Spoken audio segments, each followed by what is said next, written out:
السلام علیکم دوستو، ویڈیو پسند آئے تو مزید ویڈیوز کے لیے ہمارے چینل کو ضرور سبسکرائب کیجیے گا، شکریہ۔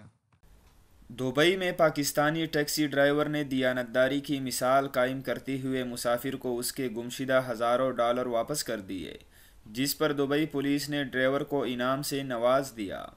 اماراتی میڈیا کے مطابق ڈنمارک کی ایک فیملی نے پاکستانی ٹیکسی ڈرائیور شفافت خان کی گاڑی میں سفر کیا۔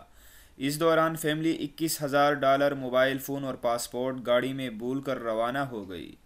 پاکستانی ڈرائیور نے دیانتداری کا مظاہرہ کرتے ہوئے الراشدیہ پولیس اسٹیشن میں پہنچ کر نقدی اور سارا سامان جمع کرا دیا۔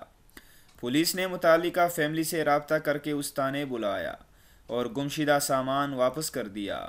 ڈائریکٹر الرشیدیہ پولیس اسٹیشن بریگیڈیئر سعید حماد بن سلیمان المالک نے اپنے دفتر میں ایک سادہ تقریب منعقد کر کے ٹیکسی ڈرائیور کو اس کی دیانتداری اعزاز سے نوازا اور اچھی اخلاق کا مظاہرہ کرنے پر ایک تحفہ بطور ستائش پیش کیا۔